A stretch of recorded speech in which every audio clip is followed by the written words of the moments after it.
Shalom saudara-saudara, kita bertemu kembali di dalam PA kita hari ini.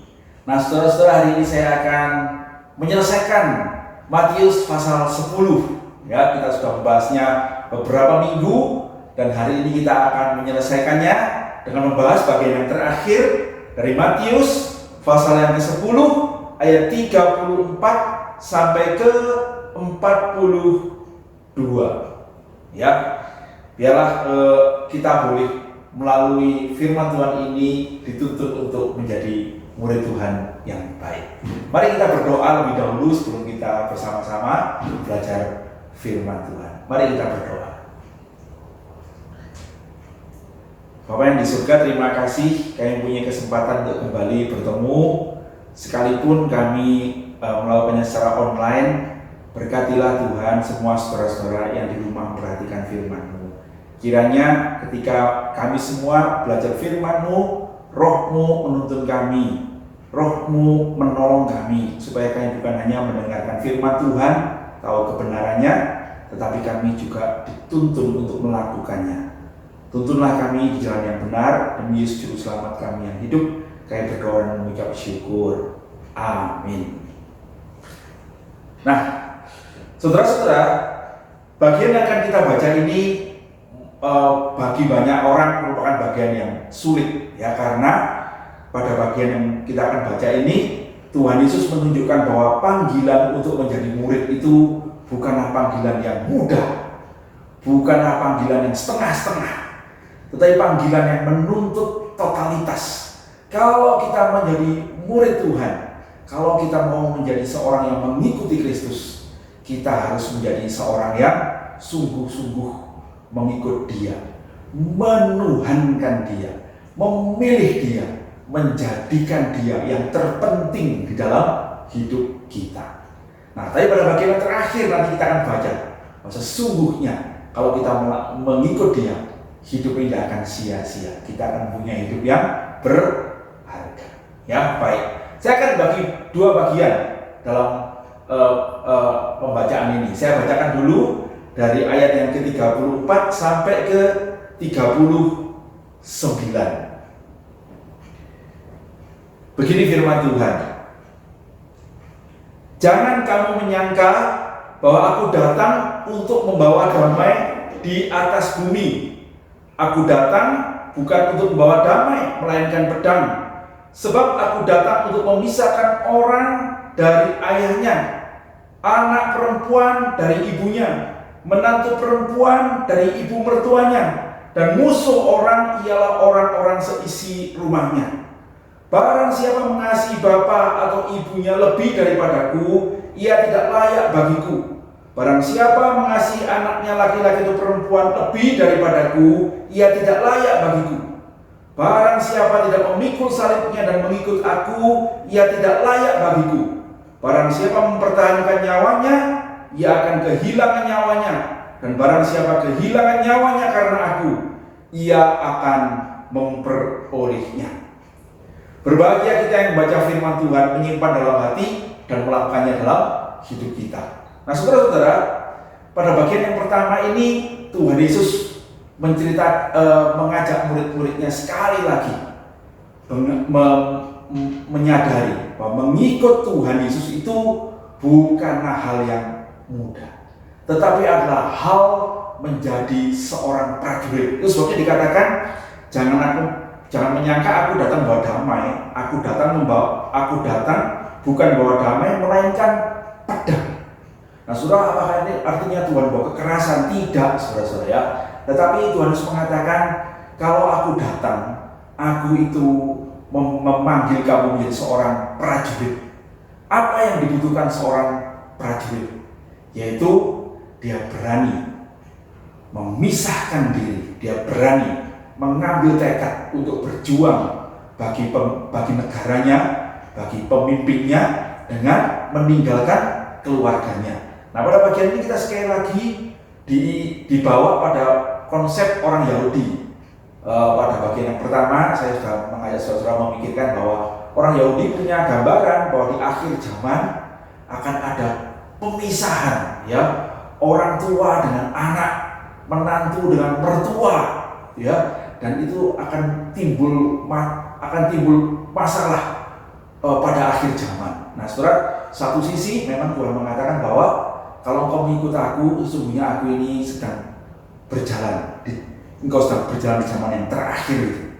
Ada konsekuensi di mana engkau bisa terpisah dari keluargamu, ya, dari ayahmu, dari ibumu, dan bahkan dikatakan musuh orang seisi rumahnya. Nah, ini konsep eskatologi orang Yahudi. Tetapi yang lebih jelas bahwa Tuhan itu sekali lagi di akhir ajaannya untuk murid-muridnya ini, dia berkata kepada mereka, engkau kalau mengikut aku, engkau mesti menyiapkan diri menjadi seorang prajurit, ya, prajurit yang memegang pedang.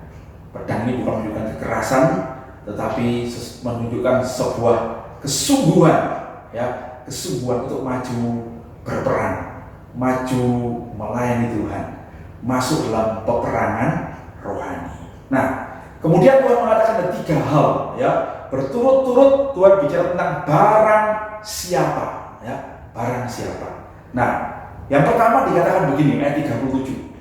Barang siapa mengasihi bapa atau ibunya lebih daripadaku, ia tidak layak bagiku. Barang siapa mengasihi anaknya, laki-laki atau perempuan lebih daripadaku, ia tidak layak bagiku. Saudara-saudara, Tuhan memperhadapkan murid-muridnya itu dengan pilihan pada keluarganya, ya. Tidak, siapa yang mengasihi bapaknya, mamanya, atau anaknya lebih daripadaku, tidak layak bagiku.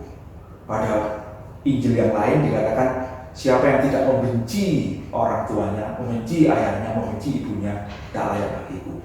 Saudara, apakah ini maksudnya Tuhan mengajak kita untuk membenci keluarga kita? Enggak, ya, sama sekali bukan. Ya, Tuhan mengajak kita untuk mengasihi keluarga kita, mengasihi orang tua kita. Tetapi Tuhan mengatakan engkau harus memilih, ya, engkau harus memilih. Kalau mau diperhadapkan dengan orang-orang yang paling kamu kasihi, siapa itu? Ayahmu, ibumu, atau anakmu? Benar, ya, ini ya. Saya percaya saudara-saudara mengasihi keluarga saudara, dan barangkali kalau kita ikut Tuhan, kita harus memilih, saudara-saudara, memilih apa kita mengasihi Tuhan atau lebih mengasihi keluarga kita. Saudara-saudara sekalian, seringkali orang terhalang untuk mengikut Tuhan itu karena dia punya pertimbangan, saya mengasihi keluarga saya tidak mau membuat mereka berduka. Saudara-saudara sekalian, ini baik enggak? Baik, ya, baik, ya. Saya ini termasuk orang yang setuju, saudara-saudara, untuk saudara-saudara mempertimbangkan, memperhatikan apakah pelayan-pelayan kita ini membuat keluarga kita menjadi baik, yang membuat keluarga kita justru tidak kenal Tuhan. Jangan sampai, saudara-saudara, ya, seharusnya ketika kita melayani Tuhan, kita justru membuat seluruh keluarga mengasihi Tuhan. Nah, tetapi saudara-saudara sekalian, engkau harus memperhatikan bahwa ketika engkau harus memilih Tuhan, ya, memilih Tuhan. Bahkan jikalau saudara-saudara harus ada di rumah, memperhatikan keluargamu, lakukanlah itu bukan sekedar mencintai mereka, tetapi karena engkau mencintai Tuhan. Engkau berusaha menjadi mama yang baik, menjadi papa yang baik, supaya anak-anakku ini dituntun untuk mengasihi Tuhan. Bukan karena saya mengasihi anak-anak saya, tetapi karena saya mengasihi Tuhan dan saya rindu anak-anak saya juga mengasihi Tuhan. Maka saya berjuang menjadi papa yang baik, menjadi mama yang baik, menunjukkan kasih yang besar kepada anak-anak. Tetapi bukan untuk mereka, tetapi untuk Tuhan. Sebab dialah Tuhan. Ya. Yang berikutnya, saudara, dikatakan pada bagian itu, barang siapa tidak memikul salibnya dan mengikut aku, ia tidak layak bagiku. Saudara-saudara, bagian yang kedua ini bicara tentang barang siapa tidak memikul salib. Nah, William Barclay berkata, pada zaman ketika Tuhan Yesus sebelum beberapa waktu sebelum Tuhan Yesus lahir, ada peristiwa yang luar biasa. Ada seorang jenderal bernama Varus, penguasa Romawi yang ditempatkan di Syria, berhasil menumpas pemberontakan Yudas dari Galilea pada abad kedua sebelum Masehi. Jadi kira-kira abad kedua sebelum Masehi itu kan berarti 100 tahun lebih sebelum Tuhan Yesus, ya.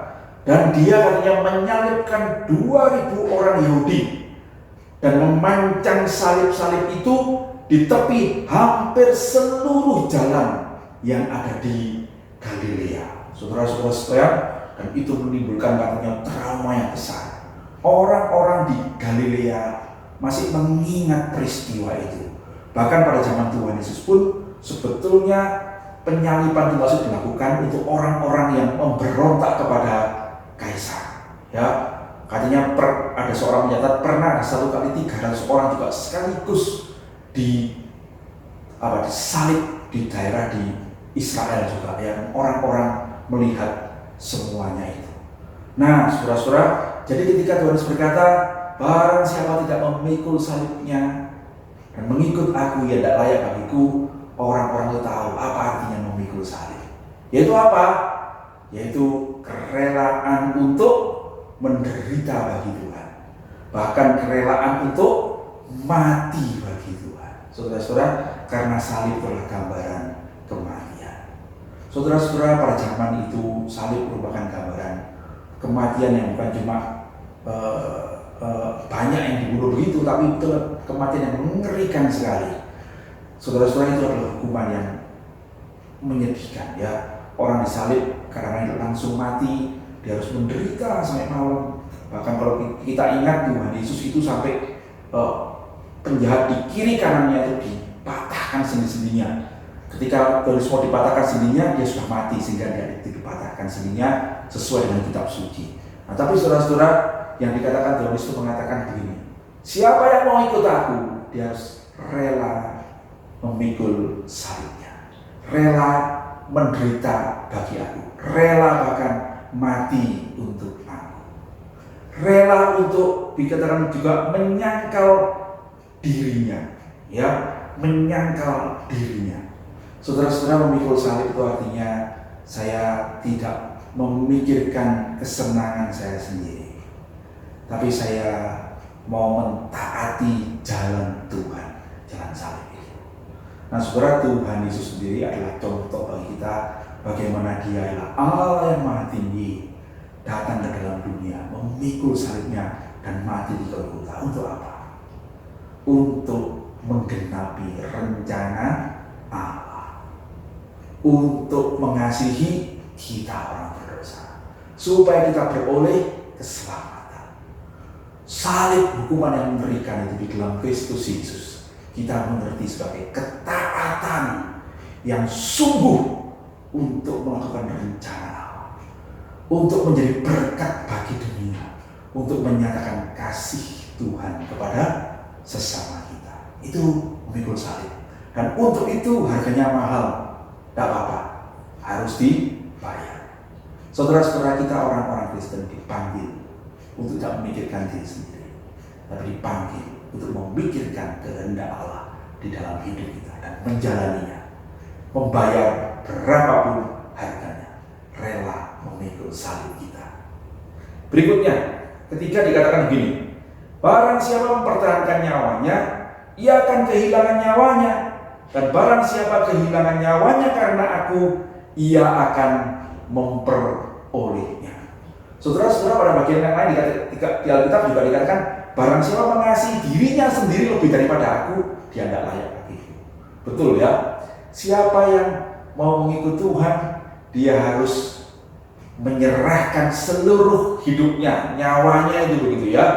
Dan Tuhan berkata, siapa yang mempertahankan nyawanya, artinya dia sayang nyawanya, dia kemudian memilih untuk menyelamatkan hidupnya, dia memilih untuk menghindari ancaman karena jadi orang Kristen, Tuhan berkata dia akan kehilangan nyawanya.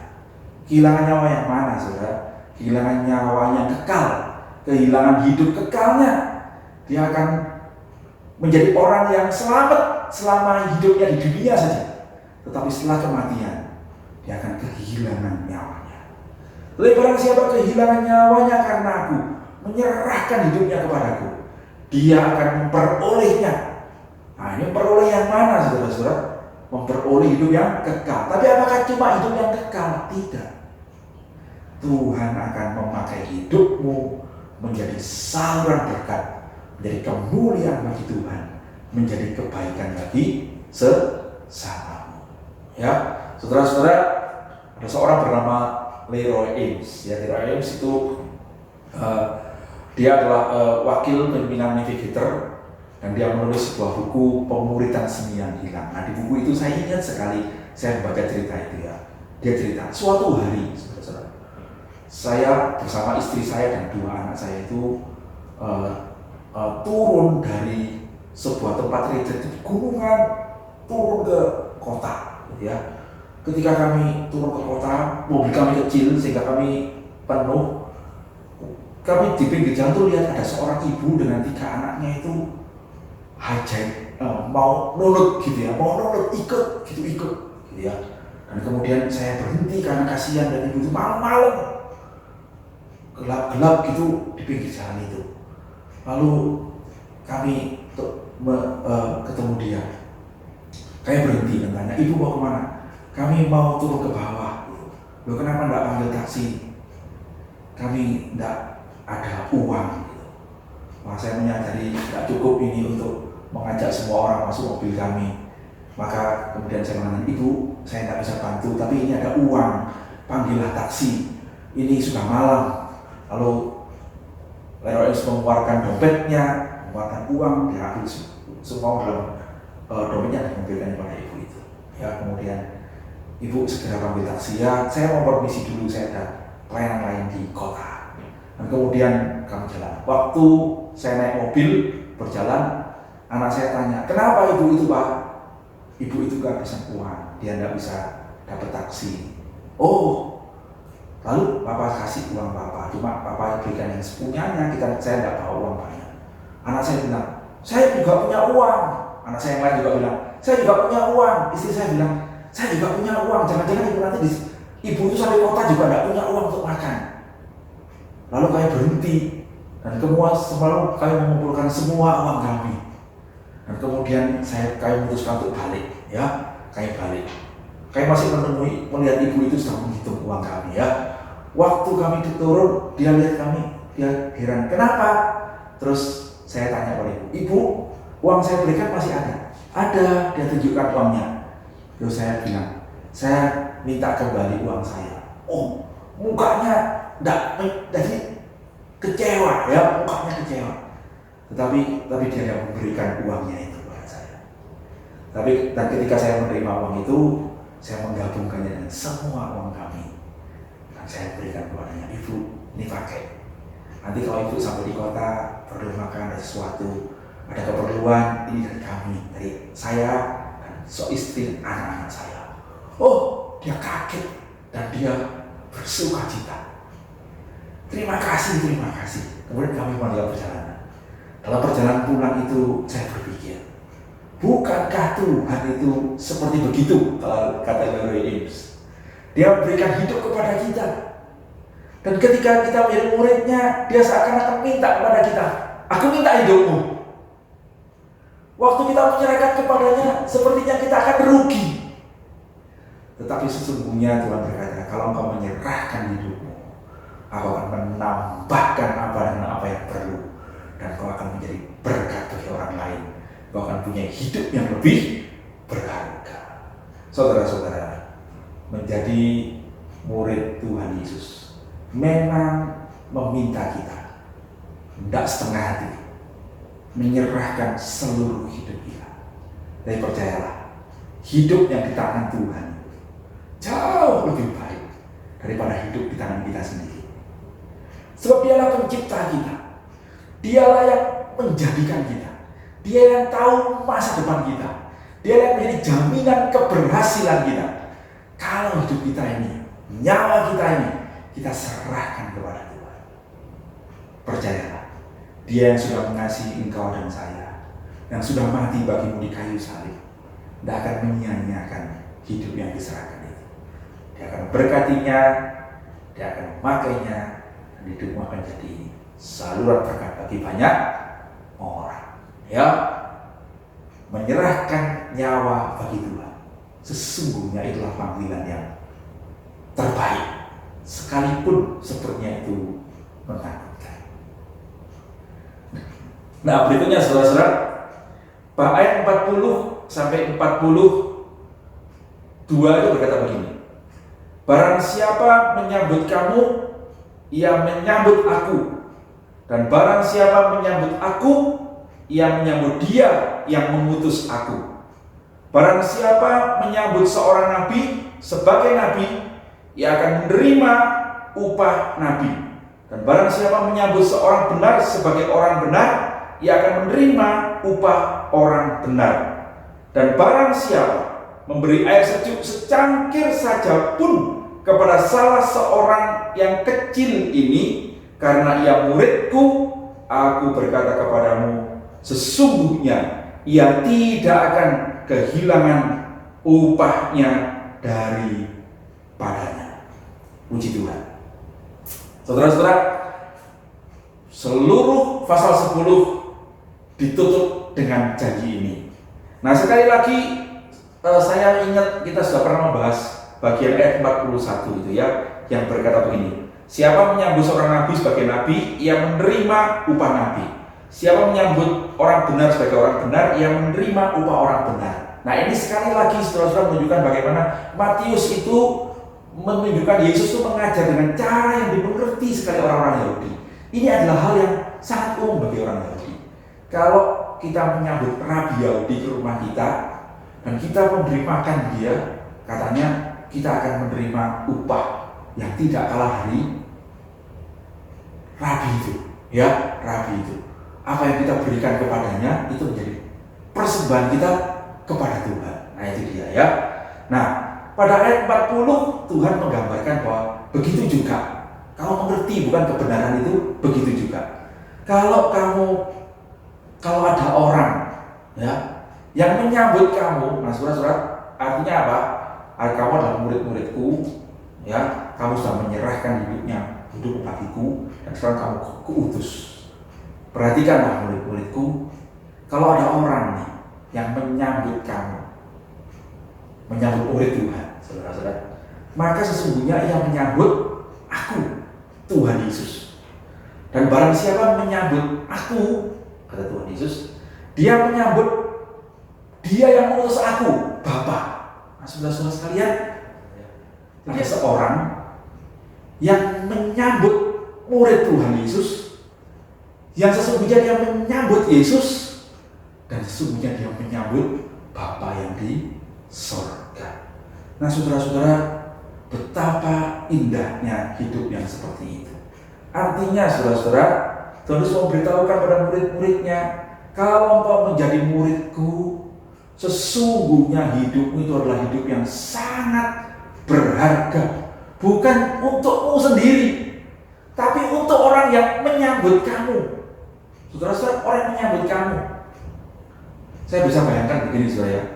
Kalau saya jadi hamba Tuhan, saya tidak usah ngomong orang lain ya, saya jadi hamba Tuhan. Saudara-saudara, saya ini anak tunggal di rumah saya, ya. Tapi papa mama saya itu berkata, kalau mau jadi hamba Tuhan, pergilah jadi hamba Tuhan. Ya, tapi sekolah dulu sampai selesai. Itu sebabnya saya menyelesaikan kuliah dulu arsitek sampai selesai, lalu saya menyerahkan diri hamba Tuhan.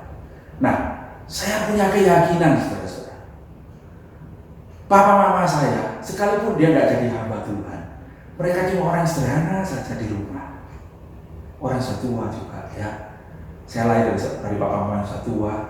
Tetapi ketika mereka menerima saya untuk menjadi murid Tuhan, saudara-saudara sekalian, dia bukan cuma bersuka cita menyambut saya menjadi murid Tuhan, tetapi sungguhnya mereka bersuka cita menyambut Tuhan Yesus.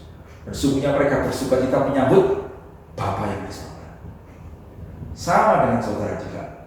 Kalau engkau menjadi seorang yang melayani Tuhan dengan baik, tidak harus jadi hamba Tuhan, mungkin jadi majelis, jadi pengurus, jadi orang yang melayani di gereja, apapun juga. dan kemudian kau melakukan itu dan keluargamu mendukungmu di dalam doa. Saudara-saudara, keluargamu itu bukan cuma menyambut engkau dengan sukacita, tapi sesungguhnya keluargamu itu menyambut Tuhan Yesus. Keluargamu itu menyambut Bapa yang di sorga. Dan kalau ada orang menyambut Bapa yang di sorga, apalagi yang kurang, saudara? Bukankah dia menerima semua kelimpahan itu? Dikatakan begini, dan barang siapa memberi air sejuk secangkir saja kepada salah seorang yang kecil ini karena dia muridku, aku berkata kepadamu, sesungguhnya ia tidak akan kehilangan upahnya daripadanya. Saudara sekalian, bahkan Tuhan mengatakan, orang yang memberikan kita minum. Siapa yang memberikan saudara minum? Mungkin istri saudara membuat kopi pagi-pagi untuk saudara. Mungkin itu temanmu yang beri kau minum waktu engkau haus. Kalau dia memberikannya itu pada yang paling hina, dikatakan gini ya, dari seorang yang paling kecil ini, orang yang kecil ini sesungguhnya ada gambaran anak-anak, saudara ya. Jangan sekali lagi, kalau gitu saya mau mengatakan, menjadi murid Kristus tidak harus jadi orang dewasa. Anak-anak remaja bisa nggak jadi murid Kristus? Bisa. Anak sekolah minggu bisa nggak? Bisa. Saudara-saudara, kalau ada seorang yang kecil, yang sederhana, dan dia menjadi murid Kristus, saudara-saudara, sungguh dia akan memberkati orang yang menunjukkan kebaikan kepada dia.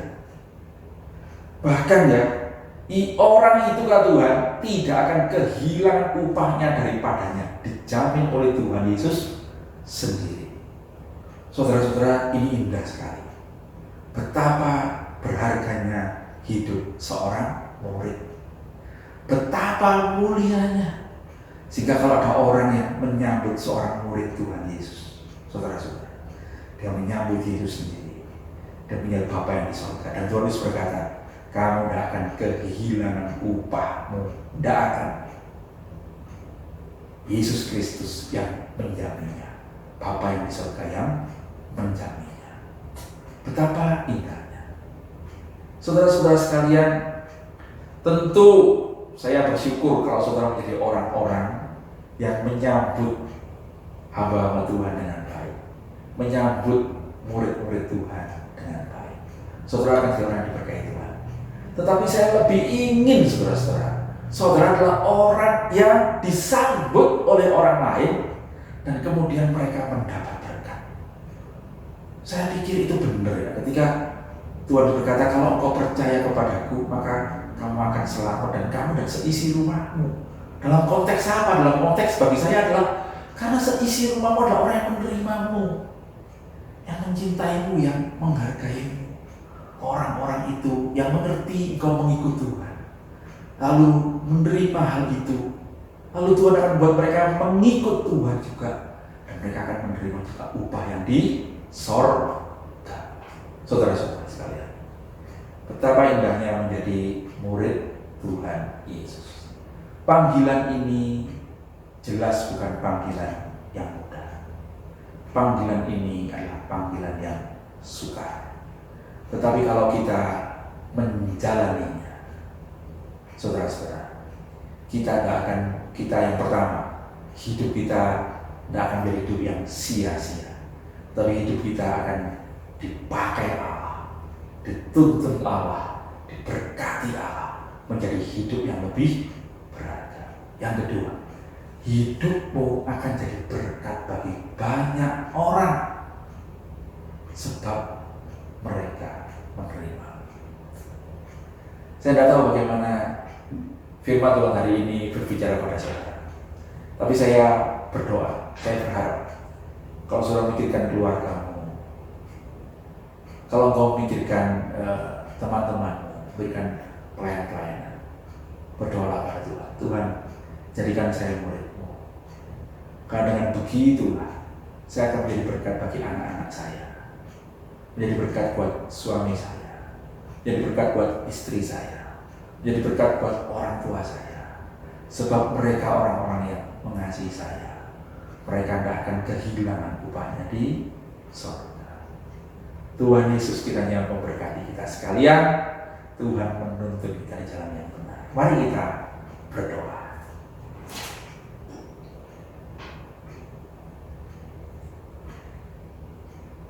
Bapa yang di surga, terima kasih kami boleh bersama-sama menyelesaikan PA pada hari ini. Tuhan kiranya Engkau menolong kami dan menuntun kami.